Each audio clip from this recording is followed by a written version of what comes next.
This is Spooky Saturday. I was wanting to say Spooky. I don't know how I be coming in this shit, man. Yeah, we didn't get no intro yet. We got a TikTok Tuesday intro. We don't have a spooky scary. I just be coming in sometimes. Sometimes I be like boo. Sometimes I be like ah. But hey, it's Spooky Saturday. What she said. Spooky. We been doing good. I like how we been staying consistent. But y'all check out our Instagram, boo. Our Instagram is doing numbers. About to be at 3,000 soon to be. We at 2,600 right now. I guess at the end of this month we'll be at 3,000. Yeah, we at 2,600 right now. His first video. Yay! Close Call. Oh, Close Call. By Llama Arts. Everybody know Llama Arts. Y'all know y'all remember that book Llama What's Your? Yeah, you got to put us on to that. But Llama Arts been doing their thing for a good little minute. That's why I actually started watching animated horror stories because of Llama Arts. So shouts out to that man. You got like 3 million, I think it's like 2.6 million subscribers. But hey, he be doing this thing. But let's get right into it. I had just reluctantly returned home from an extended vacation trip to Japan. After experiencing delicious food beyond compare, a beautiful country, and spending time with amazing people. Needless to say, I was a bit depressed about coming home. On my first day back home, I went straight to my bedroom and passed out before doing anything else. Rather, I didn't have the energy to do anything else. Understood. It was probably for that reason that I failed to notice subtle hints that my home was not as lonely without me as I believed. Hours later, I awoke in the middle of the night to the sound of scuttling noises and the floorboards creaking. Understandably confused, I got out of bed and made my way into the hallway that was connected to both the living room and kitchen. Cautiously, I crept my way through the darkness, groping the wall next to me for balance in my tired state as I trudged forward. I, however, made the fatal mistake of stepping onto one of the loudest boards in the hallway, alerting whoever or whatever was lurking in the shadows of the next room. I paused, as did the entity in the next room, before a whoosh of air was heard as they retreated into whatever crevice they had come out of. Taking a nervous gulp of air, I walked into the living room and turned on the nearby lamp that dimly lit up the room. Looking around, I spotted not a soul, but rather some of my furniture was disturbed. What's more, a couple of my kitchen cabinets were slightly ajar. Bewildered, but with my guard up, I went over and closed them all before readjusting my furniture, by which point I had relaxed. I chalked up the odd noises and movements to my jet-lagged brain and shrugged, deciding to just head back to bed. I wished... Let me get this straight. We still in the cabinet. That's one thing. You seen the nigga whoosh, you feel me? You seen the nigga move out the way. But he wanted to adjust the furniture. Except the cabinet. You say you about to go back to bed. Story ended there, but I was not so lucky. Before entering the hallway to my room, I saw that the large metal covering to the air vent above the couch was missing. Peering up at it, I mumbled, "What the?" before a crooked face filled with abject disdain for my existence popped into view. Startled, I fell to the ground and began crawling away, as I heard the man begin screeching incoherently as he dropped down onto the couch. I watched in horror as his joints cracked beneath his raggedy hoodie and heavily stained jeans. He stared at me, silent now, before brandishing a knife out of his back pocket and pointed it towards me. "My house now! Mine! Mine! You left it! It's mine!" He shouted with a slurred voice as he charged towards me. I hurriedly crawled towards my room and slammed the door behind me and locked it as he started jabbing his blade into the door, yelling at me to die.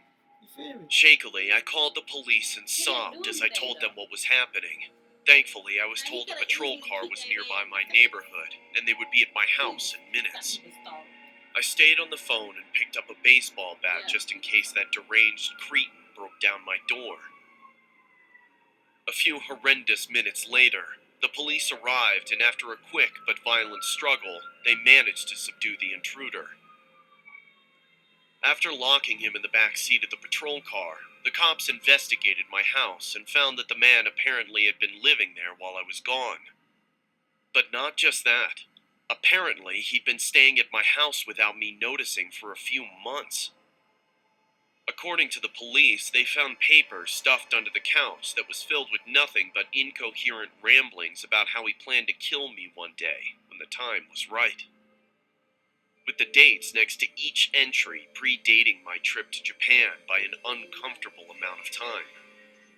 Frankly, I'm happy to be alive and relieved that the situation was resolved so quickly. But still, I make sure to triple check the locks in my home after that little incident. You checked the locks when he came from the vent. He was in the vent. He was in the attic. But Llama Arts. And then you must don't clean your house because the police officer under the chair, he said they found a whole bunch of pieces of papers and notes. You don't clean under your couch? Llama Arts. That was good as hell. That was good as hell. Dude, dumb as hell. But that was good right there. You need to go ahead and find him an apartment because ain't no way I'm living in that big house by myself and people living in attics. I don't know how to kill you. Next video. Round 2. Alright, this next video, as y'all can see, but it's called Hitchhiking by Horror Black Candy. We have been tuning in to them ever since they started. Y'all can go check those out. We got that playlist somewhere in YouTube. It was a hot summer when I went hitchhiking around the country. I was looking for adventures to tell my friends who chose a boring summer job instead, and took only a small backpack with me on the journey. It started out smoothly. I easily got out of the city and soon I was 100 miles away from home. All of the drivers had interesting stories to tell, and I found myself falling in love with hitchhiking in a matter of days. Oh, wow. I stayed at a hotel, and as I reached more rural lands, I slept in a barn twice in a row. It got a little harder to find cars that agreed to take me with them, which I understood. But even as the drivers got more cautious about taking strangers with them in more remote places, I didn't feel like anything but adrenaline and freedom. At last, I was able to get a ride, and I asked the woman if she knew a place to stay. She told me I was in luck. She was on her way to work as a receptionist in a hotel. It was next to a graveyard, though, she said, and I laughed before brushing it off. After all these hikes, a graveyard should be the last thing to scare me. We reached the hotel, a small white building with angelic status all over the terrain. Tall grass and wildflowers grew everywhere, and gave the place something peaceful, as if barely touched by humans at all. I checked in and thanked the woman for the drive. After having slept on hay for 2 days, I finally felt how exhausted I was when I opened the room and dropped on the bed first. The clean, typical smell of hotels surrounded me, and feeling safe and tired, I quickly fell asleep. It was nighttime when I opened my eyes again, and I realized the moonlight had woken me. I got up to close the curtains and glanced at the graveyard underneath my window. The statues and graves bathed in the moonlight. A quiet and beautiful sight. I opened the window to hopefully lose some heat and went back to sleep. Thunder awakened me next. I sluggishly opened my eyes, being woken up in the middle of my deep sleep. The curtains blew in the wind and the moonlight had disappeared, leaving my room pitch black. And suddenly, cold. I sat up slowly, picking up the sounds of rain tapping on the window, as well as reached for my nightlight. The same tapping sounds froze my hand midair. Those sounds couldn't be caused by rain? Yeah. Who's there? I called, and I immediately realized how stupid that was. I slept on the third and highest floor of the building. There couldn't be anyone outside. While tapping became a shrill noise, like metal scraping against glass. And I put on the nightlight before getting out of the bed. The tapping stopped. I shoved the curtains aside. There was nothing there, and soon I thought it must have been my own imagination. With my hand on the handle to close the window, I looked down at the graveyard, and my heart stopped. A dark figure stood amid the gravestones, his face in shadows, until he suddenly looked at me. He jumped onto the building and began crawling his way up like a lizard. He got up so fast that he was able to get face to face with me in a matter of seconds. And I slammed the window shut, barely in time. The creature watched me silently, scraping with his yellow nails across the glass, and for a minute there was nothing else I could do than just look at its horrible face. Skin hung in shreds from his face, and his eye sockets were filled with insects crawling out to enter his smiling mouth with rotten teeth. Trembling with fear, and my heart high up in my throat, I finally turned around and left the room. Automatic lights jumped on in the hallways, and I dashed down the stairs. I ignored the strange darkness of the reception hall and headed for the exit, but an obscure figure froze me in my tracks. Her empty socket stared at me. A smile plastered on her lips, and with shock... Where actually is you going? Because I wouldn't go outside. I'd be stuck in that room till the morning. Nah, because ain't he hitchhiking anyway? Yep. So, car he gonna steal? Even if he leaving, where's he going? He's in a hotel. I realized that it was the woman who'd given me a ride. Right. She sat very still, as if held upright with strings, and flies buzzed around her face. I nearly held in a scream and quickly continued my way out, never once looking back. The rain still poured from the sky, and the angelic statues had gotten something malicious in the stormy night. I ran across the terrain to get to the road and felt a rush of relief when two headlights appeared in the distance. The car slowed down by the side of my waving arms, and I quickly got inside when I heard the locks open. Still get inside. The car immediately locked again and started driving. I wanted to apologize to my driver for stepping inside his car, soaking wet, but my voice failed me.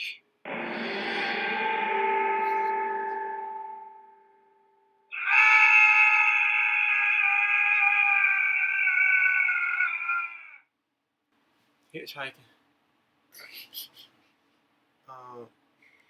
I know they didn't bring that angel into it. I just know they did.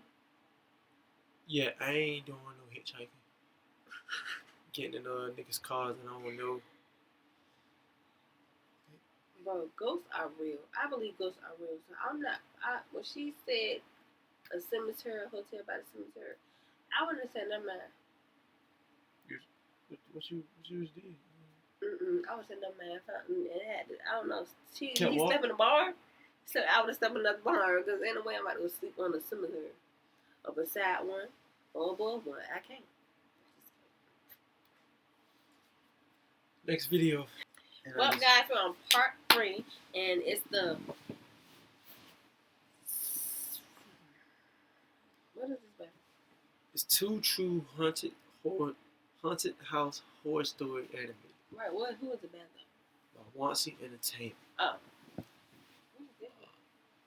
Back at it again with some Wansi. I really got nothing to say. Let's get right into this. I was 11 at that time. We were living in a pretty big house. There was one empty room. The walls were... I decorated it with an antique rug my mom had, a few lamps, and some pillows. I used to go in that room when I was angry at my parents.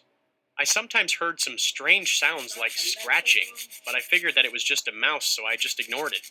One day my parents were screaming at me because I got into a fight at school. I locked myself in the room. I was crying, but I somehow fell asleep in that room and woke up sometime in the middle of the night. I started hearing some strange sounds coming from my window. Tapping sounds. Tap, tap, tap. I turned and looked, but saw nothing. So I laid back down on the rug, but then I heard something on my door. It was the same sound that was coming from the window. Tap, tap, tap. I slowly looked over. There was a woman standing there with light gray hair and a long white dress. She startled me, and I asked her why she kept tapping on my door. Oh, When I said that, I knew I shouldn't have. But I don't know what's crazier. He can't ignore the sign. No. Him talking to the girl. Oh. Or him just laying there still. just laying there still. Or him still ignoring the signs. Where you're scratching, knocking on the window. I mean, he ain't going nowhere now. And he's stuck. The girl right there at the He's door. talking about down the right thing to ask. too late. She turned her face to me. Her mouth was so big, and her eyes were so small. She came over to me and whispered in my ear, "I'm waiting for you to wake up." I couldn't scream or call my parents. It felt like something was holding my mouth shut. Then she told me, "Next time, it will be even better." Then I woke up, and it was morning. I was so frightened by what she said. What did she mean? When I went downstairs, I saw on my door some little scratches that I know weren't there before. I told my parents what happened, but they didn't believe me. I never slept in that room again. I think that the thing she told me, "I'm waiting for you to wake up," had a deeper meaning than just waking up from a dream. This happened when I was 14. I was sleeping, and suddenly I felt the urge to wake up. When I tried to sit up, I couldn't. I thought I was dead, until I realized my body didn't know I was awake, and I was paralyzed. I tried to remain calm as I collected my thoughts and tried to figure out a solution of why I couldn't move. But then suddenly I saw out of the corner of my eye something in the corner of my room. As I slowly turned my gaze to the darkest corner of the room, I saw what appeared to be a cloaked woman with an abnormally large head and sharp teeth staring back at me. Every time I blinked, she seemed to be getting closer to my bed. I tried hard not to close my eyes, but it was difficult. The woman was at the end of my bed and began crawling towards me. I remembered my mother told me a prayer to say. "Now I lay me down to sleep. I pray the Lord my soul to keep. If I die before I wake, I pray the Lord my soul to take." I kept saying it until I fell asleep.